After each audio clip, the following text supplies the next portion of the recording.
Welcome to Suman TV. నేను మీ Suman TV Nag.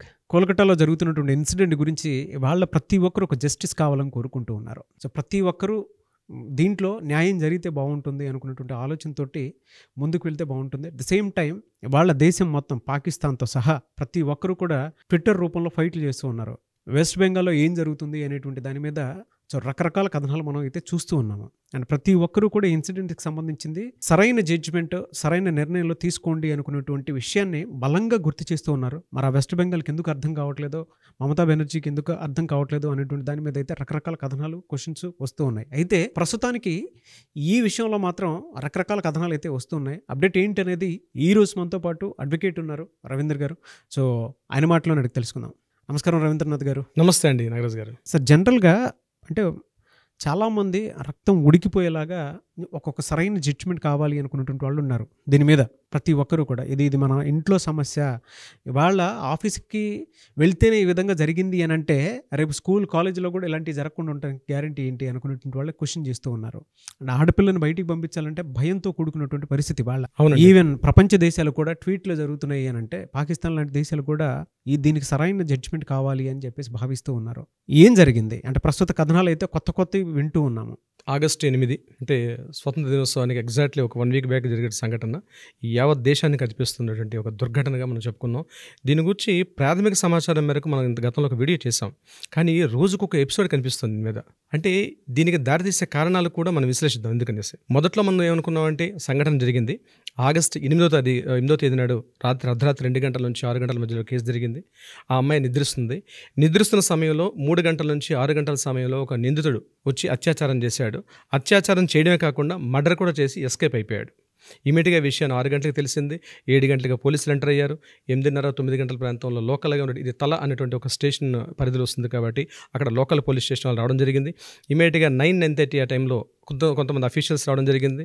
Around 9:30 ఆ సమయంలో దీన్ని ఇన్ఫార్మ్ చేశారు, పేరెంట్స్కి ఇన్ఫార్మ్ చేశారు. 10:30 ఆ ప్రాంతంలో లోకల్ తలా స్టేషన్ వాళ్ళు దగ్గరలో ఉన్న సిపికి, అలాగే అడిషనల్ డీసీపీకి, అడిషనల్ సిపికి కూడా ఇన్ఫార్మ్ చేయడం జరిగింది. 11:30 ఆ ప్రాంతంలో వాళ్ళు రావడం జరిగింది. అంటే మన జరుగుతున్న టైం షెడ్యూల్ మనం చెప్తున్నాను. 11:30 ఆ ప్రాంతంలో వాళ్ళు వచ్చారు. అరౌండ్ 1:30 టైంలో పేరెంట్స్ని ఎలా చేశారు లోపలికి. పేరెంట్స్ వెళ్ళి సంఘటన దృశ్యాన్ని చూసి ఒక్కసారి నిశ్చేష్టులయ్యారు. అక్కడ వీళ్ళు అనుకున్నట్టుగా లేదు. అప్పటి వరకు పోలీసులు ఏం చేసిందంటే ఒక సూసైడ్ కేసుగా ముందు వాళ్ళకి ఫోన్ వచ్చిందని చెప్పారు. పేరెంట్స్ కూడా ఒక న్యూస్ బులెటిన్లో చెప్పారు, వాళ్ళు ఇంటర్వ్యూలో మాకు ఇన్ఫార్మ్ చేశారు ఏంటంటే ఒక సూసైడ్ ఇన్ఫర్మేషన్ వచ్చిందని చెప్పి. బట్ ఆ ఇన్ఫర్మేషన్కి 1 o'clock జరిగిన ఇన్సిడెంట్ ప్రత్యక్షంగా చూసినప్పటికీ ఇది సూసైడ్ కాదు, ఇది గ్యాంగ్ రేప్ జరిగింది అని వాళ్ళు ప్రత్యక్షంగా చెప్పారు. 1 o'clock జరిగిన తర్వాత అరౌండ్ 3:30కి వాళ్ళు ఏం చేశారంటే ఇది పోలీసులతో కాదు, ఇది అడిషనల్ సింగిల్ మేజిస్ట్రేట్ ఒక ఆయన ఆధ్వర్యంలో జరగాలి, ఈ యొక్క ఎంక్వైరీ ఏదైతే ఉందో అక్కడ జరగాలని చెప్పి వాళ్ళు రిక్వెస్ట్ చేసుకున్నారు. ఇమీడియట్గా 4:30 ఆ ప్రాంతంలో అడిషనల్ మేజిస్ట్రేట్ కూడా రావడం జరిగింది. 5 o'clock దీన్ని పోస్ట్ మార్టం పంపించారు. ఇది ఆ రోజు 8వ తారీఖు అంటే 9వ తారీఖు టోటల్గా జరిగిన షెడ్యూల్ ఇది. సో 5:30కి పోస్ట్ మార్టం రిపోర్ట్ వెళ్ళిన తర్వాత అక్కడ నుంచి పరిణామాలు టకటక జరిగిపోయాయి అనమాట. అక్కడ ముందే అనుకున్నారు, ఒక సస్పెక్ట్ చేసామండి, మేము ఎంక్వైరీ చేసాం, బ్లూటూత్ ఆనవాళ్ళని మేము ఎవిడెన్స్ కారణంగా సంజయ్ రాయ్ అనే ఒక వ్యక్తిని మేము సస్పెక్ట్ చేసాం, అతనే దోషి అని చెప్పి వాళ్ళు అతనే దీనిగా ఉన్నాడని చెప్పి సస్పెక్ట్ అతనని చెప్పి అతన్ని ఇమీడియట్గా రిమాండ్లో తీసుకోవడం, అతన్ని పోలీస్ ఇంటరాగేషన్లో తీసుకున్నారు. ఇది ఫస్ట్ స్టేజ్లో జరిగిన స్టెప్ ఇది. కానీ తర్వాత ఏం జరిగింది, ఎక్కడైతే సంఘటనా స్థలం జరిగిందో ఆ సంఘటనా స్థలంలో ఉన్నటువంటి సిచ్యువేషన్స్ ఏదైతే ఉన్నాయో ఇమీడియట్గా అక్కడ ఉన్న వాల్ రినోవేషన్ చేయడం, మిగిలినటువంటి ఆనవాళ్ళు ఏవైతే ఉన్నాయో వాటిని చెరిపేసే ప్రయత్నం చేయడం. ఇమ్మీడియట్ ఇది కాకుండా ఆ రోజు సాయంత్రమే మమతా బెనర్జీ, అంటే ఈవిడ కూడా వైద్య ఆరోగ్య శాఖ మంత్రి, గుర్తుంచుకోవాల్సింది ఏంటంటే మమతా బెనర్జీ కేవలం వెస్ట్ బెంగాల్లో చీఫ్ మినిస్టరే కాదు, వైద్య ఆరోగ్య శాఖ మంత్రి కూడా ఆవిడే ఉన్నారు అక్కడ శాఖ మంత్రిగా. ఎగ్జాక్ట్లీ దారుణమైనటువంటి విషయం. ఈ శాఖ మంత్రి కూడా మమతా బెనర్జీ గారు, సందీప్ ఘోష్ గారు అంటే ఆ college principal superintendent cum principal ఆయనే, అతనికి ఇమీడియట్గా సస్పెండ్ చేయలేదండి. అతనికి లీవ్ చేస్తూ ఇమీడియట్గా వేరే కాలేజ్ అంటే వెస్ట్ బెంగాల్ మెడికల్ కాలేజ్కి ఆయనకి అక్కడ రిపోర్ట్ చేస్తూ ఆయన పోస్ట్ని అక్కడ ఆపారు. సో ఇమీడియట్గా ఈ 2 విషయాలు కూడా మనకు అనేక అనుమానాలు దారితీసింది. ఇమీడియట్గా నెక్స్ట్ డే మార్నింగ్ ఏం చేశారంటే ఎవరైతే విక్టిమ్ తలక పేరెంట్స్ మ్యాజిస్ట్రేట్ కోర్టులో ఫైల్ చేశారు, హైకోర్టు ఫైల్ చేశారు, వాళ్ళు ఏమనంటే మాకు ఈ యొక్క పోస్ట్ మార్టం మీద కానీ ఈ పోలీసులు ఎంక్వైరీ చేస్తున్న విషయాలు మాకు చాలా అనుమానాలు తావిస్తుంది, ఈమె మీద గ్యాంగ్ రేప్ జరిగింది, సో మాకు క్లియర్ సత్వర న్యాయం చేయాలని చెప్పి వాళ్ళు బాధితులు ఎప్పుడైతే కోరుకున్నారో ఇమీడియట్గా హైకోర్టు ఇన్వాల్వ్ జరిగింది. సో ఇది ఇమీడియట్గా లోకల్ పిఎస్తో కాదు, ఇది సిబిఐ ఇంటరాగేషన్కి పంపించాలి, సో సిబిఐ ఆధ్వర్యంలో జరగాలని చెప్పి 12వ తారీఖు నాడు హైకోర్టు నుంచి వాళ్ళకి ఆర్డర్స్ ఇవ్వడం జరిగింది. ఇది ఇప్పటివరకు జరుగుతుంది ఒక రెగ్యులర్ స్టోరీ. సో మొత్తం నేషనల్ మీడియా అటెన్షన్ అంతటిని కూడా డైవర్ట్ చేసినట్టుగా సంజయ్ రాయ్ అనే వ్యక్తి మాత్రమే దీని మీద ఇతనే దోషి అని చెప్తూ మొత్తం మీడియా అంతటిని టర్న్ చేశారు. కానీ ఇక్కడే ఒక మలుపు తిరిగింది నాగరాజ్ గారు. రీసెంట్గా నేషనల్ ఇన్ఫర్మేషన్ టెక్నాలజీ బ్రాడ్కాస్టింగ్ సెక్రటరీగా ఉన్నటువంటి అమిత్ మాల్యా ఒక ఆడియో టేప్ని రిలీజ్ చేశాడు. ఆ టేపులో ఏముందంటే, ఎవరైతే విక్టిమ్గా ఉన్నటువంటి ఈ బాధితురాలు తను ఏదో తెలియని విషయాన్ని ఆ కాలేజీకి సంబంధించి ఒక సీక్రెట్స్ న్యూస్ని తెలుసుకుంది. అంటే సందీప్ ఘోష్గా ఉన్న ప్రిన్సిపాల్ ఈ కాలేజీలో అక్రమాలు జరుగుతున్నాయి, ఒక సెక్స్ రాకెట్ జరిగిందని, అంతేకాకుండా మానవ అవయవాలు ఉంటాయి కదా, హ్యూమన్ ఆర్గానిజమ్స్, ఈ వీటిని కూడా ఇంపోర్ట్స్ జరిగాయని చెప్పి సందీప్ ఘోష్ అని ఏదైతే కాలేజీ ప్రిన్సిపల్ ఉన్నాడో మెడికల్ కాలేజ్ స్టూడెంట్స్ దగ్గర నుంచి కరప్షన్ అంటే లంచాలు వసూలు చేస్తున్నాడని, ఈవెన్ ప్రాక్టికల్స్ జరిగేటప్పుడు కూడా స్టూడెంట్స్ నుంచి అనధికారికంగా కూడా కొంత ఫండ్స్ని కలెక్ట్ చేస్తున్న ఇన్ఫర్మేషన్ ఆడియో టేపులో వినిపించడం జరిగింది. ఎప్పుడైతే అమిత్ మాల్యా రిలీజ్ చేసిన ఆడియో టేప్ లీక్ అయిందో బాధితురాలు పేరెంట్స్ ఏదైతే చెప్తున్నటువంటి దీనికి చాలా దగ్గర సంబంధం కలిగింది. అయితే సిబిఐకి వచ్చే ముందు ప్రైమరీ లోకల్ పోలీస్ స్టేషన్లో ఏదైతే ఇన్ఫర్మేషన్ జరిగిందో వీళ్ళు చెప్పేది పూర్తిగా అబద్ధం అన్నది కొత్త అనుమానాలు దారితీసింది. ఎప్పుడైతే ఆడియో టేప్స్ బయటకు వచ్చాయో టోటల్గా ఎంటర్ నేషనల్ మెడికల్ కాలేజ్ సంబంధించిన అంటే కలకత్తాకు సంబంధించిన వాళ్ళందరూ కూడా అలర్ట్ అయ్యి రీసెంట్గా దాడులకు దిగడం జరిగింది. ఇదే మాత్రం కాదు, ఒక 60 నుంచి 70 మంది కొంతమంది దుండగులు అటాక్ చేశారు కాలేజీ మీద. అటాక్ చేసి ఎక్కడైతే సంఘటనా స్థలం జరిగిందో ఆ సంఘటనా స్థలం ఉన్నటువంటి పూర్తిగా ధ్వంసం చేశారు ఆ ప్రాంతాన్ని, ఆడిటోరియాన్ని. అంటే పోలీసులు ఆల్రెడీ కేసు ఫైల్ చేశారు, నేషనల్ మీడియా లోకల్ మీడియా మొత్తం అటెన్షన్ ఉన్నప్పుడు కూడా ఒక 70 మంది దుండగులు, అంటే పోలీసుల కంట్రోల్లో ఉంటుంది ఆ యొక్క ప్లేస్ అనేది. నేను తర్వాత చర్చిస్తాను, అట్లా అంటే కోర్టు ప్రొసీడింగ్స్ ఎలా ఉంటుందో తర్వాత చెప్తాను.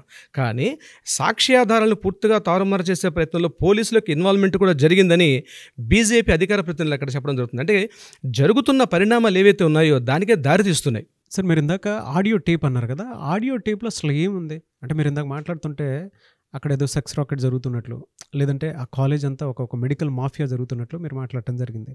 ఆడియో టేప్లో అసలు ఏముంది నాగరాజు గారు? ఈ ఆడియో టేప్లో ఏముందంటే, మనం కూడా వీలైతే ఆడియో టేప్ని కూడా ప్లే చేద్దాం మన ఈ వీడియోలో పాటు. అక్కడ జరిగింది సంగతి ఏంటంటే, ఈ కాలేజీలో ఆమె తన ఫ్రెండ్స్ తోటి అరౌండ్ ఈవినింగ్ 11:30-12 ఆ ప్రాంతంలో ఫ్రెండ్స్ తోటి డిస్కషన్ చేసింది. ఇలాంటి దారుణాలు జరుగుతున్నాయి మన కాలేజీలో, నాకు కూడా చాలా ఫోర్స్ పెడుతున్నారు, నన్ను కూడా కాస్త మనీ ఎక్కువగా, అంటే రేపు ప్రాక్టికల్స్ ఎగ్జామ్స్ అవుతాయి, ఎగ్జామ్స్లో నీకు ఇవ్వాలంటే మనీ డిమాండ్ చేస్తున్న కూర్చోబెడుతున్నారు, మా పేరెంట్స్ దగ్గర అమౌంట్ని అడగలేకపోతున్నాను అని చెప్తూ, నాకు ఈ కాలేజ్ చాలా దారుణం ఉన్నాయి, నేను దీన్ని హైయర్ అఫీషియల్స్కి ఇన్వాల్వ్ చేస్తాను, ఇన్ఫార్మ్ చేస్తానని చెప్పి ఆ అమ్మాయి చెప్పడం జరిగింది. దాని తర్వాత 4 ఉమెన్స్, ఒక 4 బాయ్స్, వీళ్ళు కూడా డాక్టర్సే, 4 ఉమెన్స్ డాక్టర్సే, 4 బాయ్స్ కూడా డాక్టర్సే, వీళ్ళందరూ కలిసి ఈ మీద గట్టిగా ప్రతిఘటించారు. ఉమెన్స్ అక్కడే ఉన్నారు, ఈ 4 బాయ్స్, ఇది యాక్చువల్గా 4th ఫ్లోర్లో జరిగింది, అదే బిల్డింగ్లో 4th ఫ్లోర్లో ఉంది ఆడిటోరియం, అంటే ఈమె డ్యూటీ చేస్తున్న ప్లేస్ కూడా 4th ఫ్లోరే. ఈ 4 కూడా ఈమెతో వాదన చేసి కిందకి వెళ్ళిపోయారు, మరలా డిస్కషన్ చేసి. ఈ డిస్కషన్కి కిందకి వెళ్ళే సమయంలో మధ్యలో ఏదో జరిగింది. అక్కడ ఏం జరిగిందంటే విషయం, అక్కడ వీళ్ళ పేరెంట్స్ చెప్పే విధానం ఏంటంటే, ఈ 4 కలిసి ఆమెను బహిరంగంగా, అంటే అందరూ చూస్తుండగా 4 ఉమెన్స్ ఉందంటే బహిరంగంగా, అంటే ఇట్ మీన్స్ ఆ కాలేజీ ఫ్రెండ్స్ చూస్తున్న మధ్యలోనే ఈమెను గట్టిగా కొట్టారని, మెడనరాలను గట్టిగా ఒత్తి ఆమెను చంపేశారని, ఒంటి మీద గాయాలు చేశారని, రకరకాలుగా ఆమెను ఎన్ని రకాలుగా మానసికంగా శారీరకంగా చంపే ప్రయత్నాలు చేశారు. ఈ అటెంప్ట్లో ఆవిడ చచ్చిపోయి ఉండొచ్చు, లేకపోతే చనిపోయి కూడా ఉండకపోయి ఉండొచ్చు. ఇక్కడతో సీన్ జరిగిపోయింది. ఇది యాక్చువల్ జరిగిన సీన్. ఈ తర్వాత ఈ బాయ్స్ ఏం చేశారు, ఆ 4th ఫ్లోర్ నుంచి గ్రౌండ్ ఫ్లోర్కి వెళ్ళి లిక్కర్, అంటే అక్కడ మందు సేవించుకుని కింద ఉండిపోయారు. ఈ ఉమెన్స్ తర్వాత ఈమెతో కాస్త పెనుగులాడినటువంటి ఆనవాళ్ళు కూడా ఉన్నాయి. ఇది అక్కడ జరిగింది. సో ఈమె స్పృహ తప్పి పడిపోయింది అమ్మాయి. మరి స్పృహ తప్పిందా లేకపోతే చనిపోయిందా అంది, అది మనకి పోస్ట్మార్టం రిపోర్ట్స్లో కానీ ఫైనల్ రిపోర్ట్స్ వస్తే కానీ మనకు తెలియదు, సస్పెక్ట్ చేస్తున్నాం మనం ఇప్పుడు ఏంటంటే ఆడియో క్లిప్స్ ప్రకారం. అయితే ఇక్కడ సీన్ ఏం జరిగిందంటే, ఈ సంజయ్ రాయ్ అన్నటువంటి ఎవరైతే ఇక్కడ డ్యూటీలో ఉన్నటువంటి ఈ సివిక్ వాలంటీర్ ఎవరైతే ఉన్నాడో, ఇతను కేవలం 4th ఫ్లోర్కి వెళ్ళే రైట్స్ లేవు. ఇతను యాక్చువల్గా పిచ్చి సంజయ్ అని పిలుస్తారని ఇప్పుడు ఉన్నటువంటి కొత్తగా అనిపిస్తుంది ఏంటి, ఇతను పిచ్చి సంజయ్ అంటారు. అంటే ఉమెన్, హీజ్ ఎ ఉమనైజర్. ఆయన కూడా కనిపిస్తున్న ఉమెన్స్ తన మొబైల్లో కూడా చాలా ఈ అశ్లీలటువంటి దృశ్యాలు చాలా వరకు ఉన్నాయి. ఈ సంజయ్ రాయ్ వాళ్ళు పిలిపించారని, కాస్త పైన ఫ్లోర్లో ఉన్నటువంటి దాన్ని క్లీనింగ్ చేసేసి అమ్మాయిని పక్కకు పెట్టామని చెప్పారని, ఈ సంజయ్ రాయ్ 4th ఫ్లోర్ పైకి, అంటే పర్మిషన్ లేకపోయినా సంజయ్ రాయ్ 4th ఫ్లోర్ పైకి వెళ్ళి ఎక్కడైతే విక్టిమ్, అంటే ఈ దారుణం జరిగిన ఆ సంఘటనలో ఆ అమ్మాయిని విగత జీవులుగా చూసినటువంటి ఆ అమ్మాయిని, తను చనిపోయిన శవాన్ని తను సెక్స్ చేసి తను మరింత భయంకరంగా తన యొక్క పైశాచికత్వాన్ని సంజయ్ రాయ్ తీర్చుకున్నాడు. ఇది అతను మెంటల్ కండిషన్తో చేశాడా లేకపోతే మెంటల్ డిజార్డర్తో చేశాడంది నెక్స్ట్ కోర్టు నిర్ణయం. ఇన్ఫ్లుయెన్స్ చేశారా అంటే ఇతని కండిషన్ ఏంటి, ఆ టైంలో ఒక డెడ్ బాడీతో చేయడం అంది అది కామన్ మ్యాన్ చేసేది కాదు. సో ఇతని యొక్క మానసిక స్థితి ఏమిటంది తర్వాత రిపోర్ట్ తెలుస్తుంది. బట్ ఈ రోజు మనకు అందిన ఇన్ఫర్మేషన్ ప్రకారం ఇది జరిగింది నాగరాజు గారు.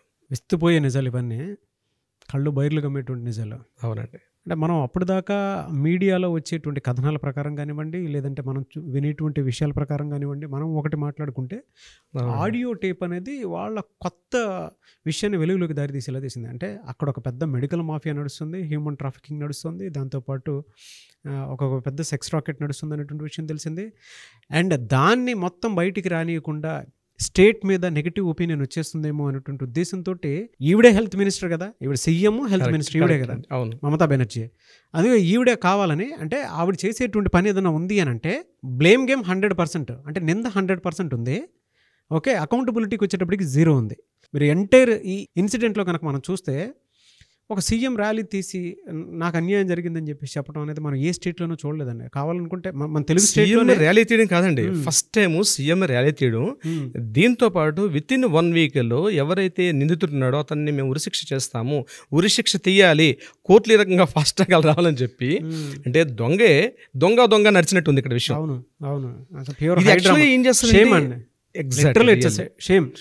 ఇదే మన తెలుగు రాష్ట్రాల్లో గతంలో కనుక చూసుకుంటే అండి, అంటే ఇన్స్టెంట్గా ఇప్పుడు మనం చూస్తే కొన్ని ఇన్సిడెంట్స్లో రాజశేఖర రెడ్డి గారు కానివ్వండి, లేదంటే కేసీఆర్ గారు కానివ్వండి, తీసుకున్నటువంటి డెసిషన్స్, అంటే మనకి కొన్ని సమయంలో వాళ్ళు తీసుకున్నటువంటి డెసిషన్స్, వాళ్ళ గవర్నమెంట్లో జరిగినటువంటి డెసిషన్సే కరెక్ట్ ఏమో అన్న భావన కూడా కలుగుతుంది మనకి. అంటే ఇక్కడ కంపారిజన్ చేయడం అన్నది కరెక్ట్ కాకపోవచ్చు, ఎందుకంటే అక్కడ రాజకీయ సామాజిక పరిస్థితులు ఉంటాయి.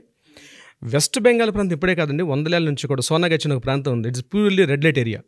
బాంబేలో ఎట్లయితే మనం రెడ్ లైట్ ఏరియా అంటాము, కలకట్టాలో సోనాగచ్ అంది అఫీషియల్ ఇట్స్ సెక్సువల్ రాకెట్ నడుస్తుంటుంది. అంటే సో మనం దాన్ని కంపారిజన్ చేయలేం. మన తెలుగు రాష్ట్రాలు అటువంటి సంస్కృతి లేదు. బట్ అటు వెస్ట్ సైడ్ ఉన్నటువంటి ఇన్స్టెంట్ జడ్జిమెంట్ అనేది ఇందాక 1 వీక్లో వాళ్ళని ఉరిదీయాలి, వాళ్ళు ఇచ్చేయాలి, సిబిఐ ఇన్వెస్టిగేషన్ అని చెప్పేసి ఇప్పుడు చెప్తుందని చెప్పేసి అన్నారు కదా. అవునండి, ఏం సీఎం కంపారిజన్ పాయింట్లో నుంచి చెప్పాను జనరల్గా.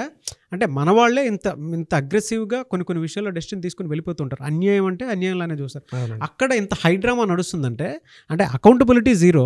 అంటే ఇక్కడ ఒక పాయింట్ అండి, ప్రత్యేకంగా ఇవి మెడికల్ కాలేజెస్, అంటే ప్రభుత్వం యొక్క ఆధ్వర్యంలో నడుస్తుంటే కాలేజెస్.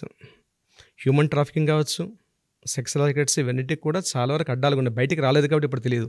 చాలా మెడికల్ కాలేజెస్ జరుగుతూ ఉంది, బట్ బయటికి న్యూస్ రాలేదు తెలియదు. అయితే ఇక్కడ మమతా బెనర్జీ అనే వ్యక్తి సీఎంగా ఉంటూ ఆ సందీప్ ఘోష్ ఎవరైతే ఉన్నారో కరస్పాండెంట్ ప్రిన్సిపాల్, అతనితోటి తను తీసుకున్న నిర్ణయాలు ఇతను సపోర్ట్ చేస్తున్నాడు. అంటే ఆ ఆడియో టేప్లో కూడా ఇంకో మాట కూడా నేను చెప్పడం మర్చాను.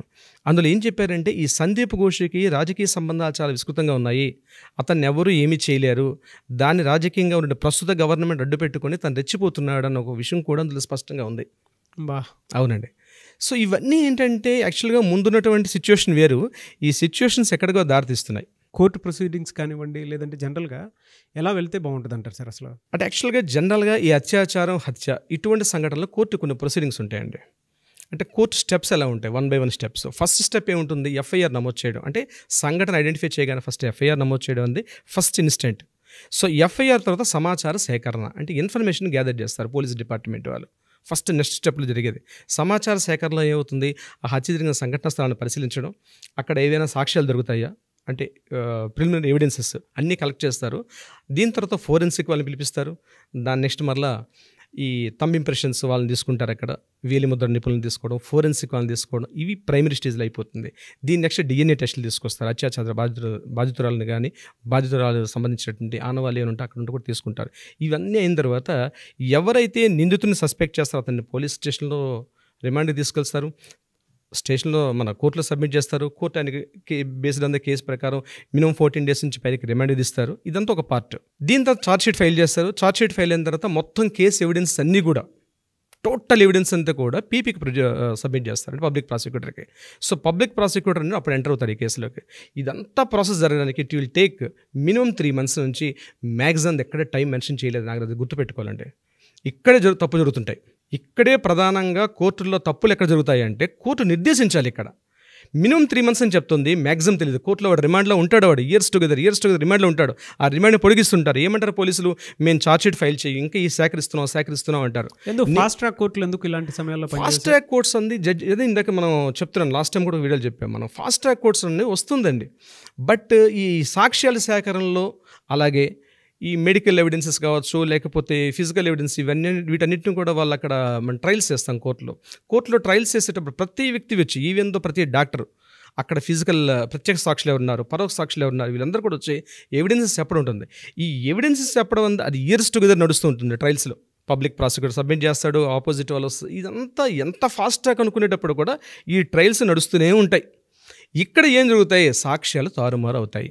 ఇప్పుడు ఈరోజు కొట్లాడుతున్న మన కలకత్తా కేసు విషయానికి వస్తే వీళ్ళందరూ ఎందుకు ఫైట్ చేస్తున్నారు, ఎంతమందికి మెడికల్ కాలేజ్ స్టూడెంట్స్ ఎందుకు వచ్చి ఫైట్ చేస్తున్నారంటే మాకు సత్వర న్యాయం కావాలి. ప్రపంచ దేశాలు కూడా ఒక తాటిపైకి వచ్చేసి ఫైట్ చేస్తున్నాయి. అవునండి, ఎగ్జాక్ట్. మనకు అగైనెస్ట్ గా ఉండేటువంటి పాకిస్తాన్ కూడా ఇవాళ ట్విట్టర్ లో ఫైట్ అంటే అది న్యాయం జరగాలి. ఇక్కడండి దేశం అన్నది మనం బౌండరీస్ గీసుకున్నాం, బట్ వ్యక్తులు ఒకటే కదా, ఎక్కడైనా ప్రపంచం అంతా ఒకటే కదండి. ప్రపంచంలో మనుషులందరూ ఒకటే, ఫీలింగ్స్ ఒకటే ఉంటాయి, ఎమోషన్స్ ఒకటే ఉంటాయి. సరే, అవి పరిస్థితులు మారితే పాకిస్తాన్ మనం సపోర్ట్ చేయడం కూడా ఒక విధంగా అప్రిషియేట్ చేయాల్సిందే మనం. ఈ విషయం ప్రపంచ దేశాలు, కెనడా లాంటివి కూడా, ప్రపంచ దేశాలు కూడా. అయితే ఇక్కడ మనం కోర్టు విషయానికి వస్తే సత్వర న్యాయం జరగాలి అంటే చట్టాల యొక్క రూపకల్పన మార్చాలి ఇటువంటి సంఘటనలో. ఎందుకంటే టైం ఇస్తే ఏమవుతుందంటే డేస్ తీసుకున్న కొద్దీ ఈ సాక్ష్యాలు తారుమారు అయిపోతాయి, జరగాల్సినటువంటి న్యాయం జరగదు, బాధితులుగా న్యాయం జరగదు. దీని సొల్యూషన్ ఏంటి, ఏం చేస్తే బాగుంటుంది సొల్యూషన్? ఒకటేనండి, ఇటువంటి సంఘటన జరగగానే ఇమ్మీడియట్గా దీనికి ఒక స్పెషల్ జ్యుడిషియరీ ఒక ఫోరం ఉండాలి, ఒక స్పెషల్ జ్యుడిషియరీ ఫోరం. ఇందాక లాస్ట్ టైం మీరు ఒక వీడియోలో మంచి వీడియో ఒక మంత్రిత్వ శాఖ ఉండాలన్నారు మీరు. ఒక మంత్రిత్వ శాఖ ఉండాలండి, ఆరోగ్య శాఖ, ఆర్థిక శాఖ ఎలా ఉంటుందో ఇటువంటి అత్యాచార సంఘటనలు ఇట్లాంటి జరిగేటప్పుడు ఒక స్పెషల్ పోర్ట్ఫోలియో ఒకటి ఉండాలి. ఇమ్మీడియట్గా వాళ్ళు యాక్షన్ తీసుకోవాలి. దీనికి సంబంధించినటువంటి కొన్ని డిపార్ట్మెంట్స్ కొత్తగా అపాయింట్ చేయాలి గవర్నమెంట్. అవును, కొత్త డిపార్ట్మెంట్ చేసినప్పుడు ఏంటంటే ఫాస్ట్ ట్రాక్ ఏదో పెట్టేశాం కాబట్టి అక్కడ సబ్మిట్ చేసుకోండి అయిపోద్ది అంటే కుదరదు. ఖచ్చితంగా యాక్ట్లు మారాలి, ఇప్పటికైనా గుణపాఠం రావాలి. ఈరోజు మహిళలు చట్ట సవరణ జరగాల్సిందేనండి. ఈరోజు మహిళలు దేశంలో భద్రతగా ఉండాలి అంటే అది రాత్రి పగలు పనిచేస్తున్నారు కాబట్టి డే అండ్ నైట్ వర్క్ చేసే ప్లేసుల్లో ఇట్లాంటి జరిగే అవకాశాలు ఉంటాయి. కాబట్టి ఒక నిర్భయ యాక్ట్ వచ్చింది, నిర్భయ యాక్ట్ని మళ్ళీ రివిజన్ చేయాలి. ఇంకా సత్వరంగా పరిష్కారం జరిగేట్టుగా ఎన్ని అవకాశాలు ఉంటే అన్ని అవకాశాలు మనం తీసుకొని కొత్త యాక్ట్లు ఇంప్లిమెంట్ చేస్తే చాలా అద్భుతంగా ఉంటుంది. ఇది కాకుండా ఇటువంటి చేయడానికి కూడా, సాహసించడానికి, ఊహించడానికి కూడా భయపడే స్థితిలో ఉన్నట్టు యాక్ట్స్. లాస్ట్ టైం కూడా మనం అనుకున్నాం, నిన్న లాస్ట్ వీడియోలో ఏమనుకున్నాం మనం, ప్రతి చోట హోర్డింగ్స్ పెట్టాలి. అవును, ప్రైమరీ ఎడ్యుకేషన్లో కూడా బేసిక్ నాలెడ్జ్ ఇవ్వాలి, లీగల్ బేసిక్ నాలెడ్జ్ ఇవ్వాలి. అమ్మో ఇట్లా ప్రైమరీ నాలెడ్జ్ అనేది డెఫినెట్గా ఉండాలి, డెఫినెట్గా ఇవ్వాలి. ఇలాంటివి చేస్తే నాకు ఇలాంటి శిక్ష రావాలి, భయం రావాలి. స్కూల్స్లో ఇది ఇప్పుడు ఆఫీస్ కమ్ కాలేజ్లో జరిగినటువంటి ఇన్సిడెంట్. ఇది వాళ్ళ ఒక ఆడపిల్లని బయటికి పంపించాలంటే ఎంత భయపడతారు పేరెంట్స్ అయినా సరే. ఆ కాలేజ్ కూడా పోలీస్ అవుట్ పోస్ట్లో ఉన్నటువంటి కాలేజ్ అది. ఇప్పుడు చాలా కాలేజ్ బయట ఎక్కడ ఉంటేనే కాదు, ఆ కాలేజ్కి ఒక స్పెషల్ పోలీస్ అవుట్ పోస్టే ఉంది అక్కడ. అవును సరే, ఇలాంటి వాటిల్లో ఇమీడియట్గా రిజల్ట్ రావాలి అని అంటే ఎలా వెళ్తే బాగుంటుందంటారు? అంటే లీగల్ సిస్టమ్ ప్రకారం కనుక చూస్తే, మీకు తెలుసు కాబట్టి అడుగుతున్నాను. ఈరోజు మనకి సోషల్ మీడియాలో హ్యాష్ట్యాగ్ అంది చాలా ఒక పవర్ఫుల్ వెపన్ సార్ నాగరాజ్ గారు. సో దీనికి సంబంధించి ఈ వీడియో చూస్తున్నటువంటి సుమన్ టీవీ వ్యూయర్స్ కావచ్చు, నాగ్ ఫ్యాన్స్ కావచ్చు, మన వ్యూయర్స్ అందరూ కూడా హ్యాష్ట్యాగ్ పెడుతూ దీన్ని ప్రత్యేకంగా కోల్కతా అభయ కేస్ అనే సింపుల్ హ్యాష్ట్యాగ్ చేస్తే మనం ఎంత వైరల్ చేసుకుంటే దీనికి సంబంధించి కోల్కతా అభయ కేస్ అని హ్యాష్ట్యాగ్ చేయండి. డెఫినెట్గా వైరల్ చేద్దాం. దీనికి సత్వర న్యాయం కోసం మనవంతా కూడా మనం కృషి చేద్దాం. డెఫినెట్గా సార్, థ్యాంక్ యూ అండి. సో ప్రతి ఒక్కరికి నేను ఆడియన్స్కి కోరుకునేది ఒకటే, justice for Kolkata Abhaya case అని హ్యాష్ట్యాగ్ పెట్టి ట్రెండింగ్లోకి తీసుకుని వెళ్ళండి. ఎందుకంటే ప్రపంచం మొత్తం ఒకసారి కదిలింది, వాళ్ళ ప్రపంచ దేశాలు కూడా కదిలే ఇన్సిడెంట్ మీద. దీనికి ఇమీడియట్ జడ్జ్మెంట్ కావాలి అని అంటే మాత్రం ఇటువంటి హ్యాష్ట్యాగ్ ట్రెండింగ్లోకి తీసుకువెళ్తేనే ఇమీడియట్ రెస్పాన్స్ అనేది వస్తుంది. కాబట్టి దయచేసి ఈ వీడియోస్ని షేర్ చేయండి, కింద హ్యాష్ట్యాగ్ మాత్రం డెఫినెట్గా పెట్టండి, justice for Kolkata Abhaya case అని చెప్పి. Anyway sir, thank you Nagaraj గారు.